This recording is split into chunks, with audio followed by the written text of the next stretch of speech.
So ito guys, good news, meron tayong umuwing isang ibon. Ito, bali sa apat natin, kulang na lang tayo ng 3. Ayan siya.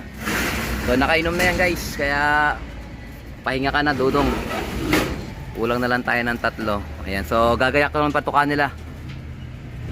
Eto guys, so nakikiramdam mo, gusto ng gusto nang tumikim ng steak at pizza sa Alarpulop kasi sinaraduhan ko siya oh. Hayaan ko lang siya sa labas guys, magutom, baka lumayas Eto, may bisita tayo, Kenji Motolop, ito siya. Brother, shoutout sa'yo. Shoutout mo nga si Brother Paul sa tropang Dasma. Ayan, sa Team Asa. Shoutout Team Asa. Shoutout. Ayan, meron kaming bagong grupo, Team Asa. Umaasang mananalo. Umaasang mananalo. So ito, kasama ko si Brother Tot. Mag-ano muna kami, pipigeon talk muna kami ng konti at saka ng papatuka. So ito guys, bigyan sila ng patuka. So purong racer mix muna yung bibigyan sa kanila. Tignan natin kung magana sila kumain. So kauwi lang nung isa nating ibon. Tignan natin kung kakain siya. Kasi baka tinamaan siya ng virus Kasi minsan nakakainom sila ng mga maduduming tubig sa labas. Ayun siya Ay hindi, blue bar to tsaka si black chick. Asan kaya yung bagong dating natin? Ayun siguro nandun, blue bar siya. Ito siguro yun. So, mukhang okay naman sila guys, malakas sila kumain.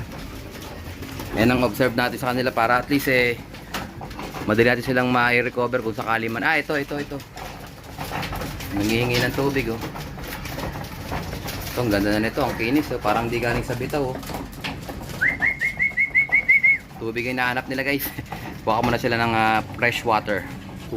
Eto na sila. Tubig muna kayo mga bugoy.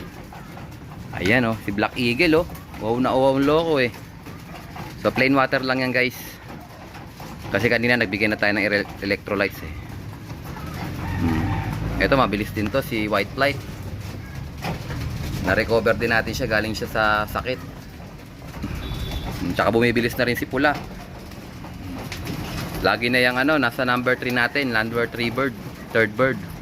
Hindi na siya bumabagsak sa dulo. Si Opal nangamote kanina. Siya yung tinayaan ko sa one hit. Ayan, laglag siya pang 760 speed niya. Ewan ko bakit siya nanibago, pero ayan, at least nakauwi pa rin siya. Kompleto tayo sa CPSA. Ayan, okay naman sila guys, relax sila.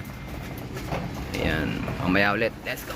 Time check guys, grabe, exactly 9:45 in the morning. So ito nga guys, may nakita na kagad ako isang ibon. So 3 kulong natin kahapon. Ayan, may namuwi pang isa, si White Flight. So kulang na lang tayo ng 2. Ito yung na-recover din natin to guys. Ayan So mukhang malakas naman siya. Ayan, pero i-recover natin siya guys Ayan, good job brother. Ito barako to guys Pagka sa mapapalaban siya, malapit na mag-derby, kaya kailangan ma-survive nila. 2 na lang kulang natin guys, sana may umuwi pa mamaya. Let's go. Binukod ko muna siya kasi bibigyan natin siya ng maganda-gandang treatment. So ito, palalabasin ko muna itong mga bugoy natin. Ayan, pinalabas na rin ni Arnold yung mga ang laban natin sa kabila. Ayan sige, sabay-sabay na kayo, rumonda rin kayo. Sige, bas. Ayan na sila mga tropa. Bas. Ito sila guys, grabe, ang dami. Ayan. Grabe halo-halo na yan guys, kasama na dyan yung norte at saka yung south. Grabe So alisin ko na tong lock nila. Ayan. So sa 25, 2 ang kulang, 23 yung ibon natin, kasama tong kauuwi lang.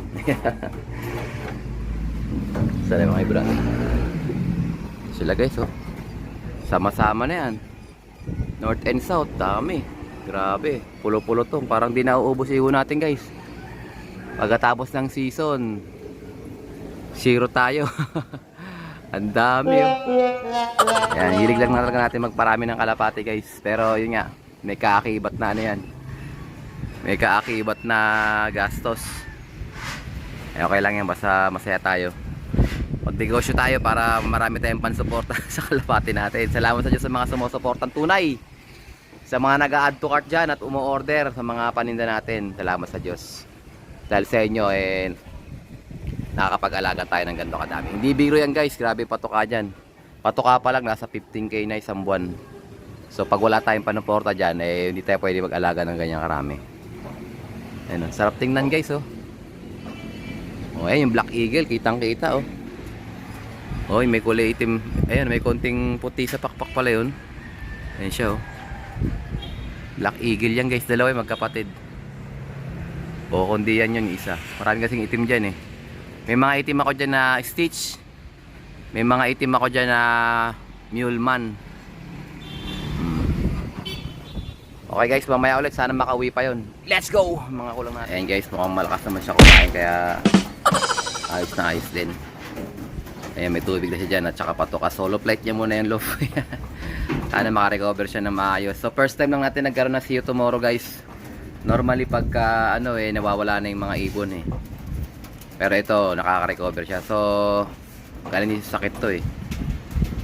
Nagkasipon din to eh. Sabi matibay na yung kanyang immune system. O yan, dalaw na lang guys. Sana makompleto tayo.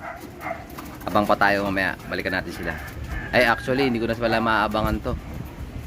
Bibilangan na lang natin kung sino yung uuwi. Kailangan 20 ano sila. 23 na sila ngayon eh. Kasi hahalo na nagparonda na tayo. Okay, mamaya ulit guys. So ito nga guys, dumating na yung ating stock. Ayan, meron na tayong Orly Special 4-in-1 at saka yung ating Dapo Herbs Capsule ni paring Jericho Dio Cruz. Ayan, bagong dating lang yan mga kalapatid. At saka ang kasama niyan kanina, ano ba kasama niyan? Yung grits natin na natural, ito dumating na. Pati yung redstone. Actually kasama dapat yung isang kaso yun nga, wala rin silang palang stock nung tawag dyan, Bersilaga grits. So anyways, ito guys, nire-ready ko na tong ating kulungan. Ayan so nilipat ko na rito yung mga ibon para ito isa na lang yung ating may laman. Tapos ito papalinis natin kay Arnold para pwede nang ilipat. Ayan. So may mga poop tray dyan, palinisin natin sa kanya. Tapos yung mga agiw-agiw. So bago natin iakyat sa taas malinis na. Ayan. Pinapalipat ko na rin yung mga kulungan sa taas na quarantine para at least doon natin siya lalagay. So itong dalawang to, sakto lang to doon sa may ilalim ng natin. Ito namamara ko ni Gabriel Totoy. Actually nangitlog na nga yan eh. Siyempre hindi pa naman talaga pinagpapares pero nangingitlog na talaga sila. Ayan.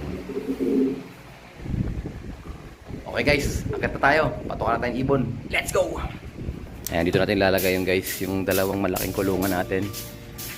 Ayan, tingin ko sakto naman yan. Pero di tayo mag-breed talaga dyan. Parang quarantine lang din na pag nag-preparing tayo, doon natin sila itatambak. Habang tayo, nagre-renovate sa loob. O, eto guys, ito na yung mga gamit sa baba. Ito. Ayan, may mga naka-quarantine dyan. Ito yung target natin guys, Nahuli ko na siya ulit. So hindi ko na siya hinayaang pumasok guys. So natulog yun sa labas. Dinakma ko na lang siya. Para at least di na siya makapang damay-damay pa. Papasukin ko na to mga bugoy. Pinaronda ko to kanina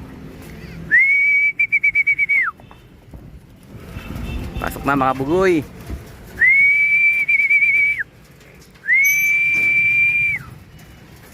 Wala, may pati pa yung isa So sana nadagdagan tayo. Dapat to 23 na to So dapat madagdagan tayo. Wala pa tayo ng dalawa. 23 out of 25 nag-uunan sila.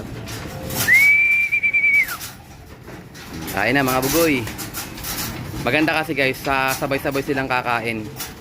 Kasi nangyayari pagka binuksan ko kagad, may mabilis pumasok dyan May matagal pumasok kaya nangyayari nauubusan sila ng patuka. Mas mainam nang sabay-sabay silang papasukin kaysa naman maiwanan. Ito tulad ngayon, may naiwan na naman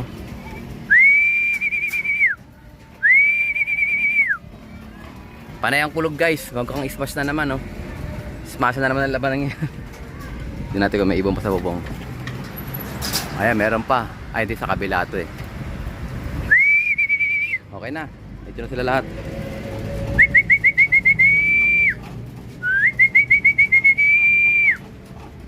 Sige. So, yung isa guys, pinahinga ko.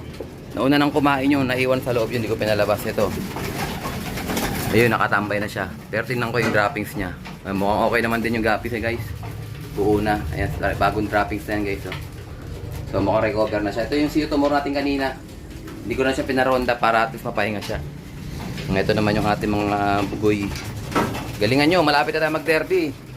October 3rd week. O 2nd week, derby na tayo mga tropa. Sa lahat ng maiiwan na laban yan. Palaban yan guys. Marami nga nawala dyan. Kumbaga, basta umabot ng derby, sasali natin sa race, hindi natin sila iipitin. Basta wala silang problema, walang kahit anong sugat o kahit anong dahilan para hindi sila mapasali. Kahit mabagal sila guys, sa derby naman nagbabago naman lipat ng mga yan eh. Habang lumalayo, minsan may bumibilis. Yung iba naman habang lumalayo, nawawala. Pero ganun pa man din, laban yan. Mawala yan guys, palaban yan. Itong ganda nito, Black Eagle oh. Ayan oh. So, kondisyon naman na sila. Ayan, may mga ano lang dyan, may mga ibon na malalaglagan lang ng ano. So, dapat talaga nagpe-feathering tayo eh. Kaya ang target ko talaga magpe-feathering ako dito sa mga south natin para hindi na mangyari yung ganung problema. Kasi siyempre nababawasan yung power nila pagka ganun. Imbis na malakas sila eh, nababawasan yung pwersa nila dahil bawas-bawas yung kanilang pakpak. So, sa management natin yun guys, problema. Ayan, pero yung mga magugulang na ibon, wala na tayong problema dyan. Ayan, may ilan-ilan na lang tulad dito, malalaglag pa lang yung pang 9th flight niya. Mga dilaw yung ano, dilaw yung clip band. Ayun yung dilaw clip band niya no. So ayan yung mga ibon na bata pa. Huli nating inakyat. Ayan, yung white na clip band medyo magugulang na rin yun. Ay, hindi, ang yung walang clip band yun ang mga magugulang na. Yung may mga clip band pa, mga bata pa yun. Ayan, good luck sa atin mga kalapatids. Dito na natapusin ang ating video for today. At syempre, kung di ka pa nakasubscribe, subscribe mo na yan. Like, share ko mga kapatids. And as always, ingatan mo tayo ng Panginoon. Bye-bye. Baka umulan na. Let's go!